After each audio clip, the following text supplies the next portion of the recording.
Okay. Hey guys. I know it's been a while since I made the smart device video. It's because I've been preoccupied with another hobby, which is mechanical keyboards. I've made a couple of videos. I'm gonna drop the link above if you want to see some of those. But for this video, we'll be focusing on smart switches, right? Particularly for this one, it's a Zigbee Smart Switch. No, I know there's a lot of discussions with regards to like light switches versus smart lights, right?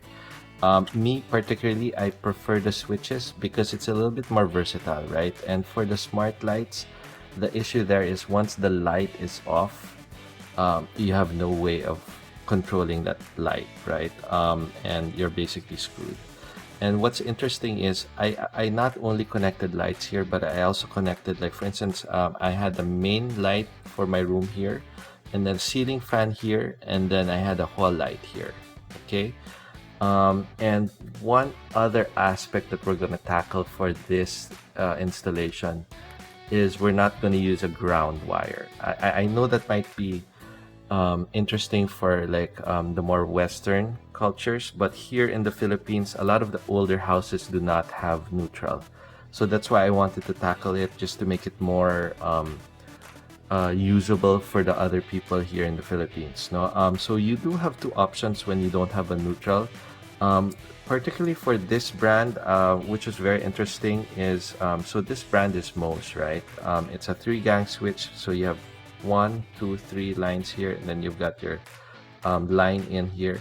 You also do have a neutral, that as you can see here, but the neutral is optional. So for this deployment, we did not place any neutral wire here. No, there is actually a negative here when you don't have a neutral or a ground wire, which I'll discuss towards the end. No, so like I mentioned, this is one option. There is another option, so I have another brand here. I'll place the links below, right, for all of these switches. The other option is you actually use a capacitor, right? So what you do with the capacitor, you actually place this in the light side, right? Where your lights are, where the load is, and technically it works. I've seen a lot of videos on this. It's just that this seemed more simple because you don't have to have a capacitor that you have to install additionally. Okay, so once again guys, if you find these types of videos very interesting, a sub would be amazing, and it would make Baby Yoda very happy. Okay, so let's get into the video. Okay guys, so this is where we start. Basically what we're going to do is I have a 3-gang switch over here, right? This is our Zigbee one, and then we have our Panasonic switch over here. So as much as possible, of course, you would want the number of switches to align with the number of switches that you're changing it to, right? Just saying it out loud, just in case you guys don't know. So basically the first step is you pop this plate out. Okay, once again, you would want to be doing this every time you touch electricity. You would want to be making sure that the circuit breaker is off. Okay, you would also want to have such thing like a circuit tester, just to see, you know, if there's electricity still running through any of the switches that you're touching. Okay, and you would need pliers, right? You would need a wire cutter for any excess wire, and then you would need a flat nose and a Phillips screwdriver, right? So basically what we're gonna do is we're going to, once the plate is out, you take this off.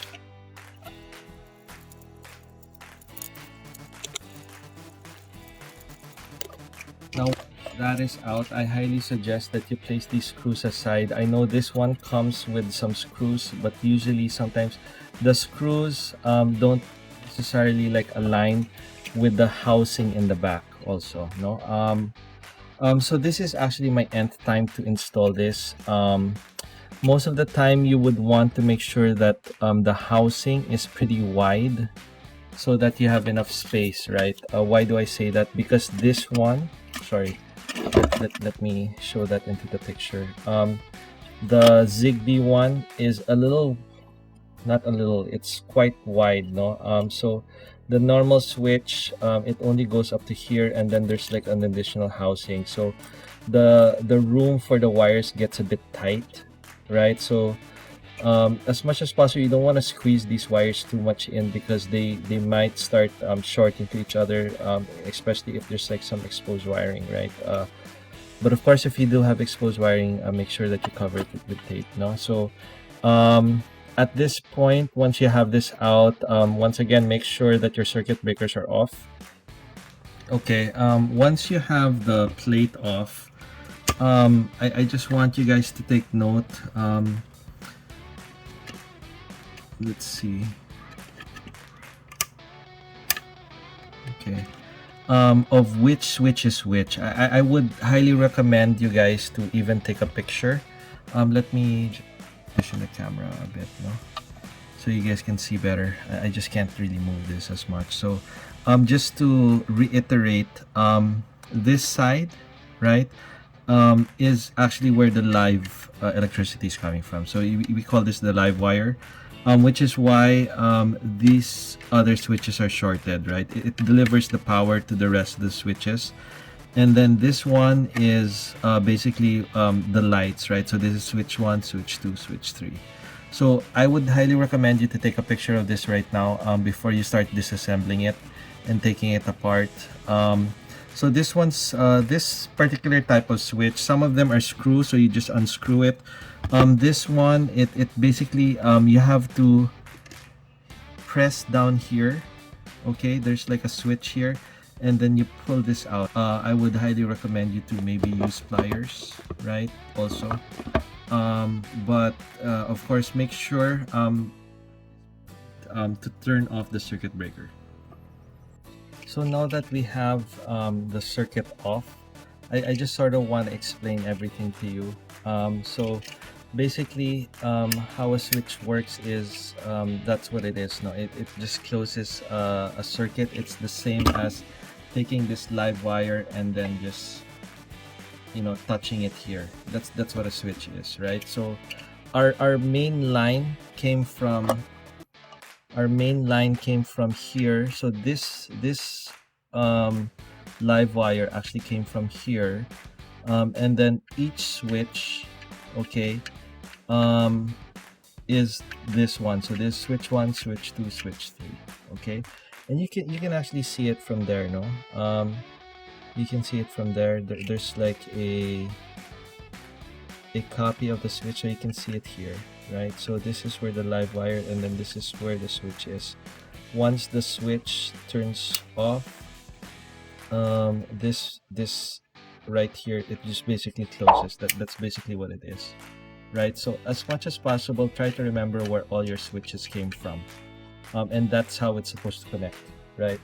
So if we get our switch here, right, if we get our switch here, the live wire is this one, and then this switch is this one, this one is this one, this one is this one, like switch 2, switch 3, right? So that's basically how it goes. Okay, so just to make it easier for you guys to understand. Okay, another tip, as much as possible, as you can, shit, this one's still live, no? You'd want to twist the wires as much as possible, since you just took it out of so at least it becomes very it becomes easier for you to put it into the switch.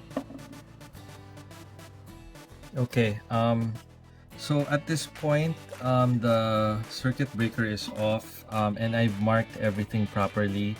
You would want to check if these are live. So I do have this circuit checker right here. So I'm testing all of them, and I can see that none of them are live, right? Because I hit the circuit breaker and everything's off right now. I have placed like electrical tape around them, so that when they do slot in into the switch, you know, nothing is electrically grounding something. And I have made note of which is which, right?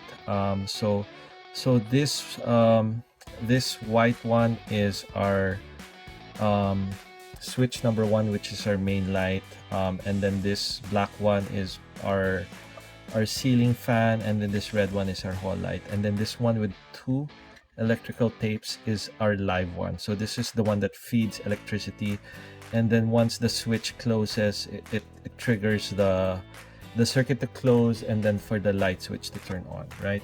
So at this point, it's pretty straightforward. So as you can see here, right? So this one goes right here, the in, which is the live wire, and then line 1, line 2, line 3, and then if we had a ground, it would go here, right? But of course we don't have a ground, and that's one of the main reasons why we're testing this most, right? So it's very simple. The wire goes in right here, right? So you can see there,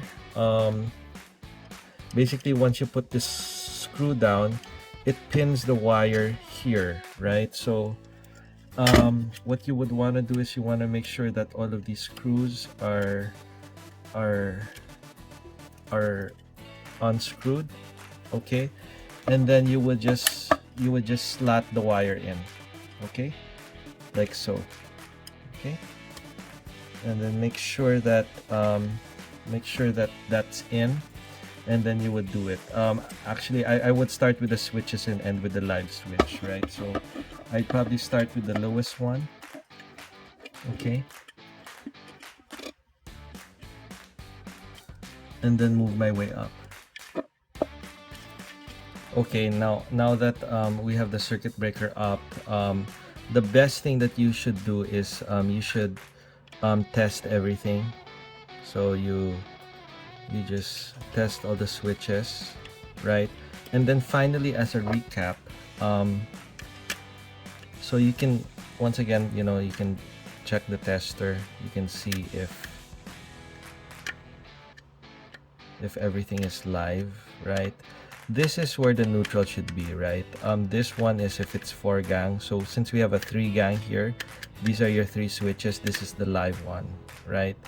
So what I like to do also is I also like to place electrical tape on top of these, since those are contact points, just in case it rubs against something. So just slot in an electrical tape there, and then push this in, and then screw your housing in. One thing that I want to note also is that once that's screwed in, you want to make sure that this plate is flush as possible, because if there's like if the gap is too wide, you can see here it's not pressing properly, right? So you want to make sure it's very flush, so it will trigger your lights properly. So I actually had that issue. It was actually because the plate wasn't as flush. Okay, so let's get into the connection. What we need to do is we need to reset it. So what you're supposed to do is you're supposed to hold, I believe it's like the top one or the bottom one. Okay, let's try this. And then what's gonna happen is it's going to start flickering, just like any other. So let's lessen the lights, at least you can see the switches. Okay,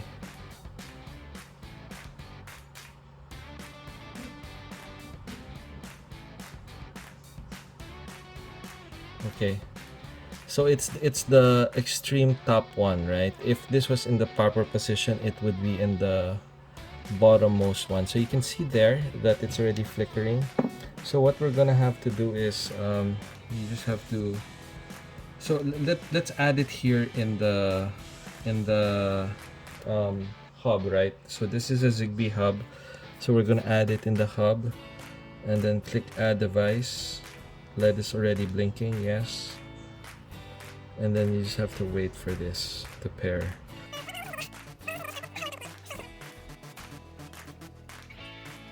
Okay, so it's already paired. As you can see here, I already have it named, no? Because we didn't rename it.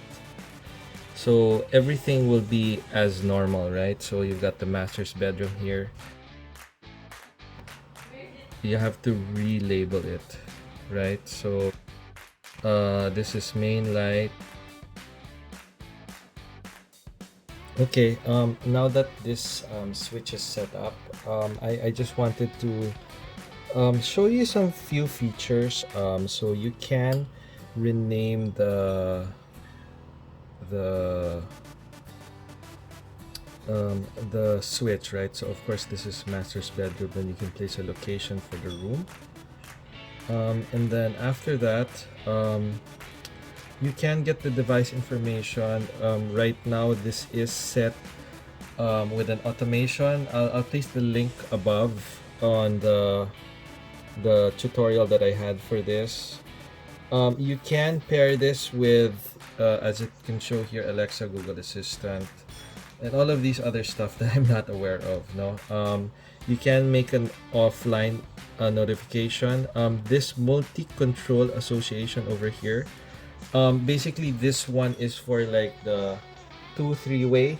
So say for instance, it's a light switch in your stairs. There's one in the top. There's one in the bottom.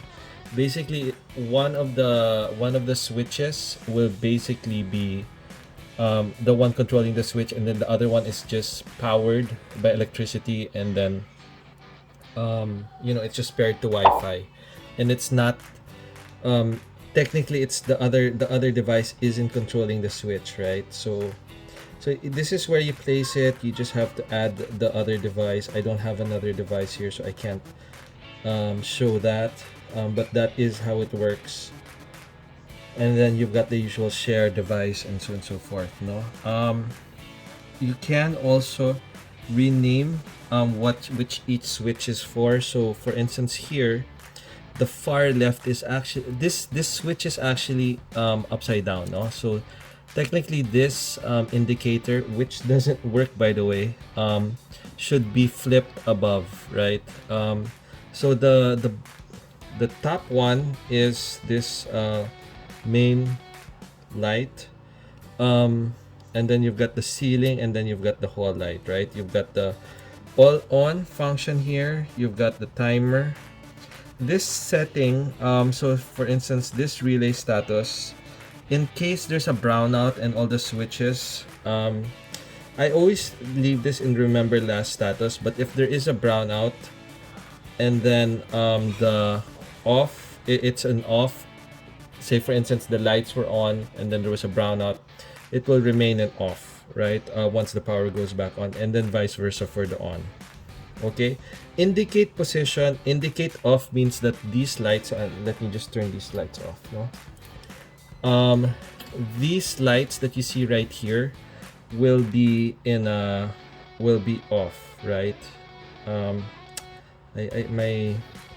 My switch is having a hard time connecting to this right now. No, indicate switch means that if the light switch is on, it will remain. That's when the light is on. Okay, did you get that? And then if it's indicate position, it means when the status is in off, the light is on. Okay, I'll just talk about like a couple of things that I didn't like about this switch. Number one is the indicator doesn't work actually. So let's take this off. No.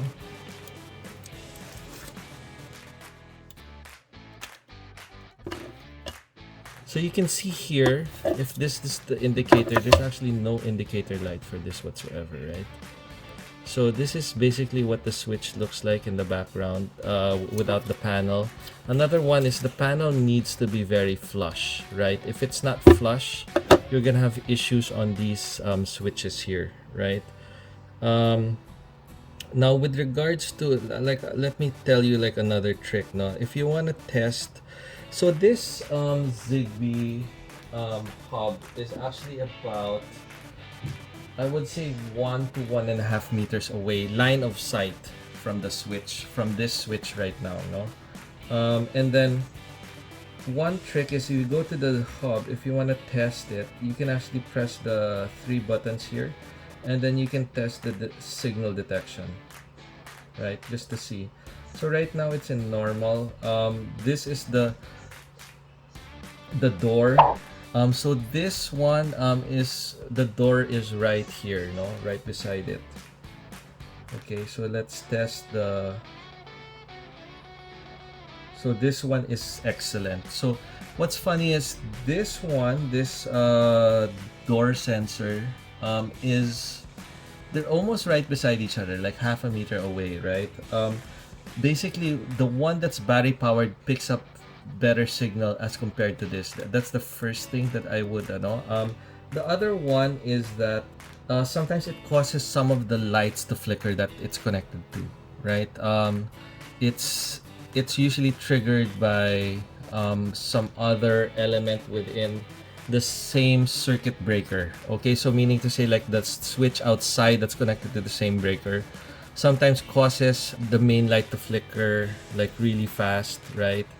I'm not so sure if it's how this is installed, or it feels like it's just releasing power, or maybe it's something to do with this particular unit. No, I can't really say. It's really up to you guys, but I would suggest that you still get one with a neutral switch. Unfortunately, like us here in the Philippines, we don't have that choice, right? The other one is, well, you know, it's pretty useful. For its price, it's not bad. I suggest you buy one and then you test it, and then you just see, no. One last thing is that I saw like this other supplier, the Wi-Fi unit. If you can see here, like if it's in the on, well, it depends on the settings, no. But right now in the on state, there's no light. That's, and then in the off state, of course, so you can see the light, you'd want that on. The other unit that I saw, but it requires a capacitor and it's Wi-Fi. I'll drop the link below. I think it's by Smart Tool. This particular one's by Most, no. It has like a red and a blue setting, so I'm assuming like blue if it's on, red if it's off, or vice versa. That might be nicer. I've been having a hard time looking for Zigbee switches, so more or less, that's my full recommendation after testing this for about 3 months. It's really up to you guys. It's an okay switch aside from like that flickering that I don't like. And then sometimes like the signal, like for instance, if I want to use it, it doesn't really like for instance right now, right now it's working, no. It doesn't really work as fast, no. So that's my overall recommendation for this switch.